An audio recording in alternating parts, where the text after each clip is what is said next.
नमस्कार. आज आपण भारतीय संविधानातल्या एका अशा मूलभूत हक्काविषयी बोलूया जो थेट आपल्या मुलांच्या भविष्याशी जोडलेला आहे. चला तर मग हा महत्त्वाचा हक्क सोप्या भाषेत समजून घेऊया. बघा, या संपूर्ण विषयाच्या केंद्रस्थानी ना फक्त 2 जागा आहेत. एकीकडे आहे शाळा, जिथे ज्ञान आणि संधीची दारं उघडतात, आणि दुसरीकडे आहे कारखाना, जिथे मुलांचं बालपणच संपून जातं. आणि या 2 जागांमधली निवडच एका मुलाचं भवितव्य ठरवते. आणि ह्याच्यात ना कोणतीही जरतरची भाषा नाहीये. आपलं संविधान हेच सांगतं, अगदी स्पष्ट आणि ठाम शब्दांत. हे फक्त एक वाक्य नाही, तर देशाच्या प्रत्येक मुलाला दिलेलं एक वचन आहे, एक प्रकारची हमी आहे. पण हे झालं कागदावर.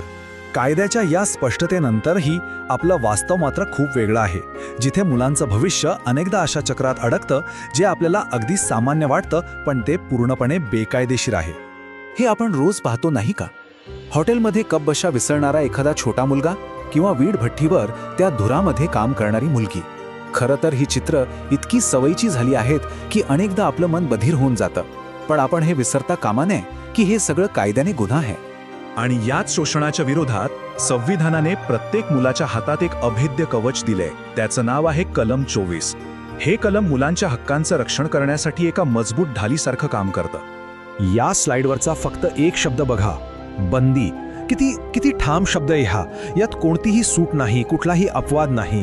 कारखाने, खाणी किंवा अशी कोणतीही जागा जिथे मुलांच्या जीवाला किंवा आरोग्याला धोका असेल, तिथे त्यांना कामावर ठेवणं हा सरळ सरळ गुन्हा आहे. या संपूर्ण कायद्याचा आत्मा तो ह्या एका आकड्यात आहे, 14. हे वय म्हणजे संविधानाने आखलेली एक लक्ष्मण रेषा आहे. या रेषेच्या आत प्रत्येक मुलाला शिक्षण घेण्याचा, खेळण्या बागडण्याचा आणि आपलं बालपण जपण्याचा हक्क आहे, काम करण्याचा नाही. आता प्रश्न येतो की धोकादायक कामं म्हणजे नेमकं काय?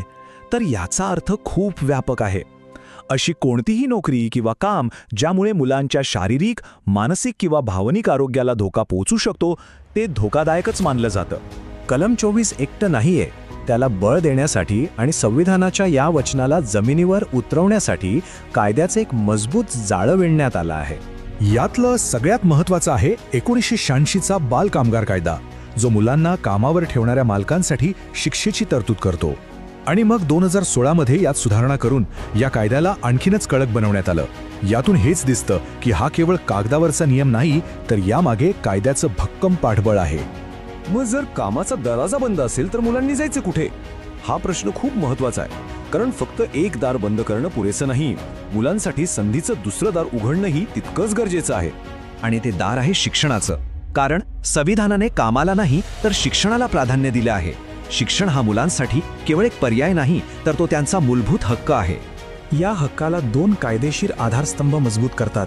एक आहे कलम 21A, जे शिक्षणाला मूलभूत हक्क बनवतं, आणि दुसरं म्हणजे शिक्षण हक्क कायदा 2009, जो हा हक्क प्रत्यक्षात आणण्याची जबाबदारी घेतो.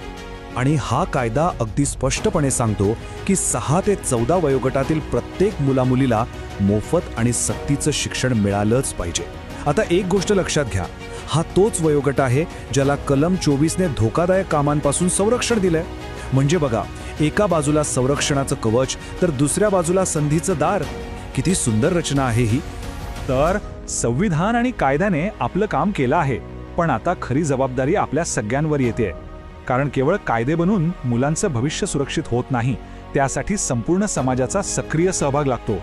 या संपूर्ण चर्चेचं सार या एका सोप्या समीकरणात आहे. मुलांचं भविष्य म्हणजे शाळा, कारखाना नाही.